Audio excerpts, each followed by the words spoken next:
कत्ले इमाम असल में मर्गे यजीद है, इस्लाम जिंदा होता है हर करबला के बाद। कत्ले इमाम हजरत इमाम हुसैन साहेबની શહાદત એ ખરેખર યઝીદનું મોત છે, કારણ કે ઇસ્લામ જિંદા હોતા હૈ હર કરબલા કે બાદ। શહાદતોના અંતે જ ઇસ્લામનું પુનરુત્થાન થાય છે। આ વિધાનને કેન્દ્રમાં રાખીને વક્તવ્યનું વર્તુળ દોરવા હું એક વિનમ્ર પ્રયાસ કરું। મોહરમ મહિનો જે છે ને એ ઇસ્લામી કેલેન્ડરનો પહેલો જ મહિનો, પણ એક અતિ કરુણ ઘટના આ માસમાં બની એ એની હારે સંકળાયેલી છે। એટલે ઈરાક દેશ, એમાં બગદાદ શહેરથી 105 કિલોમીટર દૂર કરબલાનું મેદાન, કુરુક્ષેત્ર કરબલા અને ફિરાત નદીનો કાંઠો, ત્યાં 1372 વર્ષ પહેલા જગતની આ કરુણમાં કરુણ ઘટના બની। હજરત ઇમામ હુસૈન સાહેબ અને એના 72 પરિવારજનો, સ્નેહીઓ, એના અનુયાયીઓ, એમણે આ શહાદતનો લાલ શેરો પહેરી શહાદત સ્વીકાર। હવે ઇમામ હુસૈન સાહેબ માટે જો કહી તો હજરત મોહમ્મદ પૈગંબર સાહેબ સલ્લલ્લાહુ અલૈહિ વસલ્લમ, એમના સુપુત્રી ફાતિમા, જેની શાદી હજરત અલી સાથે છે, એના આ બીજા સંતાન, પ્રથમ સંતાન ઇમામ હસન સાહેબ અને બીજા સંતાન ઇમામ હુસૈન સાહેબ। એટલે ખરેખર તો હજરત મોહમ્મદ પૈગંબર સાહેબ સલ્લલ્લાહુ અલૈહિ વસલ્લમ એમણે જ એમના વારસ તરીકે હજરત અલી માટેની ભલામણ કરેલી જ હતી, પણ સંજોગો બહુ લાંબી વાત છે, પણ વિપરીત એવા સર્જાણા કે ખલીફા તરીકે અબુ બકર આવ્યા, પછી ઓસ્માન આવ્યા, જે ઉમર આવ્યા, ચોથા હજરત અલી આવ્યા। એટલે હજરત અલીને અનુસરનારો વર્ગ જે રહ્યો ને એ શિયા સંપ્રદાય તરીકે અસ્તિત્વમાં આવ્યો, અને હજરત અલીના આ સુપુત્રો ઇમામ હસન અને ઇમામ હુસૈન, હવે બન્યું એવું કે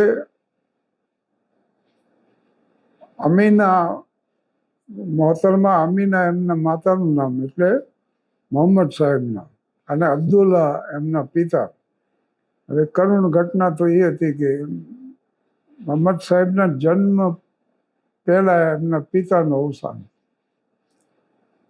માતા પાસે ઉછર્યા અને 6 જ વર્ષની ઉંમર માતાનું અવસાન। અબ્દુલ મુતલિબ એમના દાદા પાસે ઉછરી મોટા થયા, જોકે દાદાને અનહદ લાગણી હતી બાળક મોહમ્મદ સાહેબ માટે, પણ દાદાનું અવસાન થયું એટલે અબુ તાલિબ પાસે, એના કાકા પાસે ઉછરી મોટા, એમના સુપુત્ર એટલે હજરત અલી। ઇસ્લામ મુજબ અંગીકાર કરનાર શરૂઆતના 5 એક હજરત અલી, અને એમના જમૈ પાછા, અને એમના સુપુત્ર ઇમામ હુસૈન સાહેબે આ શહાદત વરી। અને એનું કારણ શું હતું? બની હાશિમ છે ને એ વંશ, આમનો મોહમ્મદ સાહેબના વંશનું નામ બની હાશિમ, અને બીજો એક ઉમૈયાદ વંશ, ઉમૈયા, બની ઉમૈયા નામનો બીજો વંશ। આ બંને વંશો વચ્ચે વર્ષોથી હાલી આવે દુશ્મનાવટ, અને અરબસ્તાન એ પહેલાની સ્થિતિ એવી હતી કે આ કબીલાઓ જે રહ્યા ને એની અંદર જો આંતરિક યુદ્ધો શરૂ થાય ને તો એ બંધ થવાનું નામ જ નહોતા, દુશ્મનાવટ હાલી આવતી। એક ઉદાહરણ એનું છે, એક ઊંટ બીજા કબીલાના વાડામાં ઘૂસી, એમાંથી કજિયો શરૂ થયો। એ બે વંશ વચ્ચેનો આ કજિયો 40 વર્ષ સુધી આવ્યું અને 70,000 લોકોનો એમાં ભોગ લેવાનો. હવે અબુ સુફિયાન એટલે મોહમ્મદ સાહેબનો વિરોધી, એનો દીકરો અમીર મુઆવિયા, એ એવો વિરોધી, ઉમૈયા વંશ, બની ઉમૈયાના આ વંશીઓ, અને એનો દીકરો આ યઝીદ. હવે ખિલાફત અને ઇમામત પહેલા તો માત્ર મજહબની જ બાબતો હતી સામે, પણ ધીરે ધીરે સામ્રાજ્ય ઇસ્લામ સામ્રાજ્ય ફેલાતું ગયું અને પેલેસ્ટાઇન છે, ઇજિપ્ત છે, સિરિયા છે, આ પ્રદેશો એમાં ઉમેરાણા. એમાં અમીર મુઆવિયા જે હતો ને એ સિરિયાનો ગવર્નર હતો. અને બૈયત જાણ્યા જેવો શબ્દ છે મુસ્લિમ મજહબ માટે. બૈયત એટલે રાજી ખુશીથી વફાદારીનું કરારનામું. અને બૈયત ઇસ્લામના જો જગત વિશ્વ સંસ્કૃતિમાં ઇસ્લામે જો કોઈ ફાળો આપ્યો હોય તો સૌથી મહત્વની વાત એ છે કે એકેશ્વરવાદ, લા ઇલાહા ઇલ્લલ્લાહ, કોઈ અલ્લાહ નહીં સિવાય એક અલ્લાહ, મોહમ્મદ રસૂલુલ્લાહ. એટલે અલ્લાહ એક જ છે. હજરત મોહમ્મદ પૈગંબર સાહેબ એના પૈગંબર. આ બાબત એથી મોટી વાત જો કોઈ હોય ને તો ભાઈચારો છે. ભાઈચારો એ વિશ્વને મુસ્લિમોની દેન છે. એક વ્યક્તિ કોઈ પણ દેશનો, માનો કે હિન્દુસ્તાનનો હોય, સ્વીકારી લે ઇસ્લામ, તો તુર્કસ્તાનના શહેનશાહે એ ભોજન કરીએ. એક સફ મેં દોનો ખડે મોહમ્મદ और अयाज, ન કોઈ બંદા રહા ન કોઈ બંદે નવાજ. તો ભાઈચારો એ મોટી દેન છે. પછી ઈમાન, ઈમાન માથે તો મજહબ છે આખો, મોહબ્બત. અને આ જે આવ્યા ને બૈયત, લોકો એકત્રિત થાય સમાજના અને એ પોતાની મંજૂરી આપે સ્વેચ્છાએ, અને બૈયત પછી આ સ્થાન ઉપર આવતા. એટલે જમહુરિયત એ જમાનાની લોકશાહી એ મોટું પ્રદાન હતું. હવે આ જેની વાત કરું છું યઝીદ, એના પિતા અમીર મુઆવિયા સિરિયાનો ગવર્નર હતો. સત્તા એની પાસે હતી અને સત્તા પાસે શાણ પણ નથી કામ આવતું. આ સત્તાના જોરે એને આખો એક વર્ગ ઊભો કરી એમ. અને ખરેખર તો હજરત અલી પછી કોઈ લાયકાત કોઈની હોય ખલીફા માટેની તો ઇમામ હસન સાહેબની હતી. અને ઇમામ હસન સાહેબ ખલીફા તરીકે રહ્યા ખરા, પણ કમનસીબી કે ઝેર આપીને એનું મોત નિપજાવવામાં આવ્યું અને આ રીતે અંત જીવનમાં આવ્યું.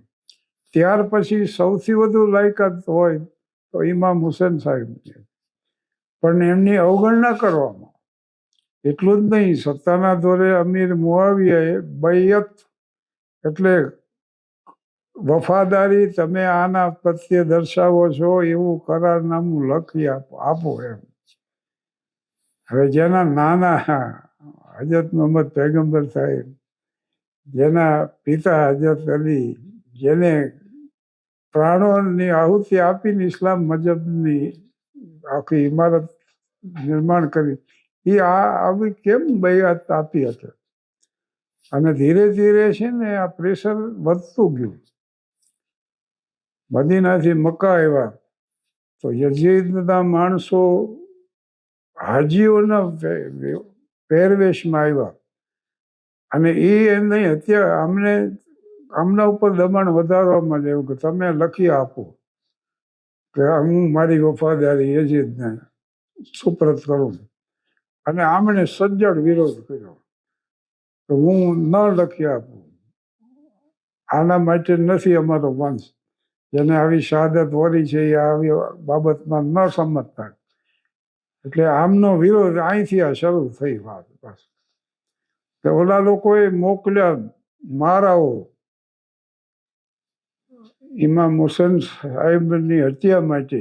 અને આમને એમ થયું કે મક્કા શરીફ જેવું સદભાગ્ય મેં છે ને આ મુસ્લિમ રાષ્ટ્રોનું પ્રવાસોય કર્યા છે.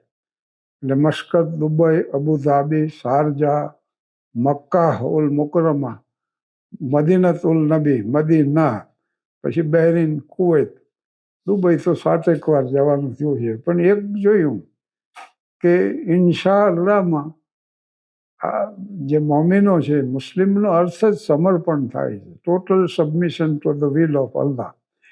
એટલે અલ્લાહને અર્પણ કરી દેવી જાતને. તો આ તમે ખાલી એમ કહો ને કે કાલે ચા પાણી પીવા તમે આવશો તોય તરત કે ઇન્શા અલ્લાહ, માલિકને ચાહા તો. એટલે ઇન્શા અલ્લાહમાં એમની બધી અરમાનો ને આકાંક્ષા ને અભિલાષાઓ ને બધું સમાઈ જાય. એ 50 ધંધો કરતા હોય ને 50 લાખનો ફાયદો થાય તો ઇન્શા અલ્લાહ, 25 લાખની ખોટ જાય તો ઇન્શા અલ્લાહ. તો આ બૈઅત એટલે આવું કરાર નામું આપવાની ઇમામ હુસૈન સાહેબે ના પાડી અને એમાંથી આ શરૂ થયું. હવે બન્યું એવું કે કુફાવાસીઓએ અવારનવાર પત્રો લખ્યા કે યઝીદના જુલ્મી શાસનથી અમને છોડાવો, અમે અહીંથી રવાના થાઈશું, આપ ત્યાંથી રવાના થાવ, અમારી આગેવાની લ્યો. એવા 500 પત્રો લખેલા. અને આમને તો ઇમામ હુસૈન સાહેબનું જીવન તો ઇબાદતમાં અને મજહબ વ્યતીત થતું હતું. પણ છતાં એમને એમ થયું કે આમને મદદ કરવી જોઈએ. એટલે આ 72નો કાફલો પરિવાર હતો. નાના બાળકોથી માંડીને બહેનો ને માતાઓ ને બધા સ્નેહીઓ હતા. અને આ રવાના થયા. અહીં યઝીદને ખબર પડી એટલે કુફાવાસીઓનો ગવર્નર બદલી નાખ્યો ને એને એવી ધમકી આપી હતી, ઓલા નીકળી ન. આજે શોક મનાવે છે. આજે આ ન થયું એના માટે શોક વ્યક્ત કરે. અને આ કાફલો પહોંચી ફિરાત નદી, એનો કાંઠો, એમાં કરબલાનું મેદાન, એમાં ડેરા તંબુ નાખી દીધા. અને યઝીદે જુદે જુદે ઠેકાણેથી આખું લશ્કર મંગાવ્યું. 30,000થી 35,000, 72 માણસ સામે આટલું મોટું લશ્કર ગોઠવાઈ ગયું. અને એમાં વાટાઘાટો શરૂ થઈ. મોહરમના 1 થી 9 દિવસ સુધી એના જે યઝીદના જે હતા ને ઉપરી અધિકારી, એની સાથે વાટાઘાટો. આમણે જણાવ્યું. અને છેલ્લી વાત એ હતી કે કાં તો આ બૈઅત ઉપર તમે સહી કરી દો અને યઝીદની વફાદારી સ્વીકારો, અથવા મોત માટે તૈયાર. અને ઇમામ હુસૈન સાહેબે નિર્ણય કર્યો, તૈયાર. અને કેવી ક્રૂરતા આચરવામાં આવી છે જગતમાં. આવી ક્રૂરતા ને આવો કરુણ ઘટના કોઈ બની નથી. 6 જ મહિનાનું અલી અસ્કર બાળક. આ લોકોએ શું કર્યું, યઝીદના માણસોએ ફિરાત નદી ઉપર પહેરો લગાડી દીધો. પાણીનો પુરવઠો બંધ, કોઈ અનાજ પહોંચે નહીં, કોઈ ખાદ્ય સામગ્રી ન જાય, એવી રીતે ઘેરી લીધો આ કાફલા. અને એક પ્રસંગ પાછો મને યાદ આવ્યો ને, આ અબુ સુફિયાન, એનો દીકરો અમીર મુઆવિયા. હવે અમીર મુઆવિયા હજરત અલીની આ જ રીતે આવું યુદ્ધ થયું હતું અહીંયા જ. અને અમીર મુઆવિયાએ કીધું હતું પાણી માટે. ત્યારે હજરત અલી સાહેબ જોઈએ ને એનું આધિપત્ય નીચે હતી આ નદી. એટલે મને કીધું કે અમને પાણી આપો ને. એને પાણી પૂરું પાડ્યું. અને હજરત અલી સાહેબે તો એવું કીધું હતું કે પાણી તો ખુદાની દેન છે, એના ઉપર માનવીઓ, પશુઓ અને પક્ષીઓનો અધિકાર છે. કોઈ એમ ન કહીએ કે મારો જ અધિકાર છે. એટલે એને આપ્યું હતું ને આને ન આપ્યું. જો નાના બાળકને કરવામાં આવ્યું કે આના માટે તો પાણી આપો, એના બદલે તીર આવ્યું ગળા હોવારું થઈને. ઇમામ હુસૈન સાહેબના હાથમાં લાગ્યું. અહીંથી આ કરુણ 8-8 વર્ષના બાળકો હતા, 12 વર્ષના હતા, દીકરીઓ હતી, બહેનો હતી, માતાઓ. અને એ જંગ શરૂ થયો. 10મો દિવસ હતો ને આ કરબલાની શહાદત વીરતાપૂર્વક લડ્યા. ભૂખ્યા હતા, તરસ્યા હતા, થાકેલા હતા, પણ છતાંય વીરતાપૂર્વક એમણે શહાદત વોરી લીધી. માત્ર ઇસ્લામને ખાતર, ઇસ્લામના ઈમાનને ખાતર, એની ભાઈચારાને ખાતર, એની મોહબ્બત માટે, એનો જમહુરિયતનો જે ઉસૂલ હતો એના માટે મહાત્મા ગાંધીજીએ હજરત ઇમામ હુસેનને જગતના પ્રથમ સત્યાગ્રહી ગણાવ્યા અને વિશ્વભરના વિદ્વાનોએ આવી પ્રશંસા કરી છે. મેં તો માત્ર જિજ્ઞાસા ખાતર જાણ્યું અને એક ઉદ્દેશ્ય છે કે બિન મુસ્લિમો જે છે ને એ આ શહાદત વિશે જાણે કે ભાઈ આવી ઘટના આ જગતમાં બની અને પછી ક્રૂરતાની હદ તો ત્યાં આવી કે પાછળ ખાલી માતાઓ બહેનો ઓરતો અને બાળકો જ બચ્યા નિશાન. યઝીદના માણસોએ આવીને તંબુ હળગાવી દીધા. આ જે જીવ રહ્યા ને 72માંથી એને ઊંટ પાછળ બાંધવામાં આવ્યા, ઊંટની પીઠ ઉપર. શહાદત જેને વળી એના માથા લાંસ એને ભાલા ઉપર લગાડવામાં આવ્યો અને યઝીદનો કાફલો નીકળ્યો કરબલાથી કૂફા અને કૂફાથી દમાસ્કસ, તેની સિરિયાની રાજધાની, અને ત્યાં બધાને લઈ જવામાં આવ્યા અને કાળમીન પથ્થરની ભયંકર દિવાલો કેદખાનાની, એમાં આખા પરિવારને કેદ કરવામાં આવ્યો. અને ભેંકાર રાત્રિ ને આવી શહાદત, ત્યાર પછીની સ્થિતિ માણસ એની કલ્પના ન કરીએ કે એવું આ દારૂણ દ્રશ્ય. અને એમાં અડધી રાતે વિલાપ શરૂ થયો. યઝીદનું મહેલ હતો, અહીંયા અવાજ માંડ્યો આવવો. પૂછું કેમ ક્યાંથી અવાજ આવે? તો કે આ કેદીઓમાંથી આવે. ઇમામ હુસેન સાહેબની દીકરી સકીના છે ને એ એના પિતાનું મસ્તક માંગે અને હુકમ પછી કરવામાં આવ્યો કે ભાઈ એને પહોંચાડી દો. એ ચાંદીના થાળમાં ઇમામ હુસેન સાહેબનું મસ્તક, માથે કપડું ઢાંકેલું, એ લાવીને રજૂ કર્યું અને સકીના એની બાથ ભરીને 14 આંસુએ રોડી થઈ. નાની દીકરીએ જે સિતમ એના માટે થયા હતા એ પિતા અમે વર્ણવ્યા અને પછી એને બસ ભરીને આમ જ સ્થિતિમાં રહી. બીજા ઓરતોએ સમજાવ્યું જૈનબ કે હવે ક્યાં સુધી તું પિતાનું મસ્તક લઈને રહે છે? પણ જ્યાં જોયું ને તો એને ઇમામ હુસેનના માર્ગે પ્રયાણ કરી ચૂક્યો, પ્રાણ ત્યાગી દીધો. એટલી કરુણ ઘટના છે કે એ રજૂ કરવી શક્ય નથી. પણ આ આખી શહાદત અને જૈન ઉલ આબેદીન, એક યુવક બચેલો, એ તે દિવસે બીમાર હતો એટલે જંગમાં શરીક નહોતો થઈ ગયો. 8-8 વર્ષના બાળકો શરીક થયા હતા આવી રીતે મંજૂરી લઈને શહાદત વરવા. પણ જૈન ઉલ આબેદીન એક વ્યક્તિ રહી ગયો હતો, એને હાંકળોથી બાંધીને યઝીદના દરબારમાં રજૂ કરવામાં આવ્યો. અને એ જ વખતે બન્યું કે અજીતની વિજયની નોબતો મંડી વાગવા.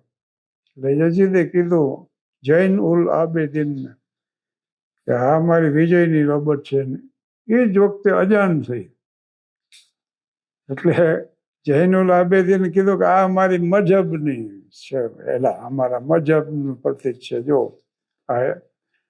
અને પછીના ઘટના તો પણ જૈન ઉલ આબેદીનને અનુસરનારા એ ઇસ્માઇલિયા તરીકે અસ્તિત્વમાં આવ્યો સંપ્રદાય આખો ઇસ્માઇલિયા.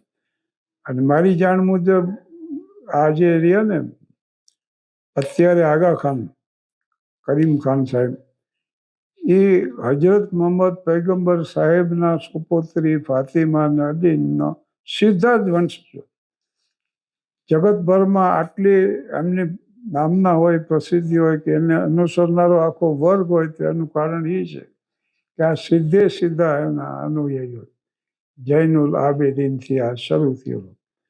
અને પછી આખો ઇસ્લામ જાગૃત થયો. આ ઘટના ઘટતા તો ઘટી, પણ પછી માણસોનો આક્રોશ બેસ થઈ પડ્યો. એ આક્રોશનો અંજામ પછી યઝીદની સત્તાના અંતમાં પરિણમ્યો. એટલે कत्ले इमाम असल में मर गए यजीद है, इस्लाम जिंदा होता है हर करबला के बाद. आभार.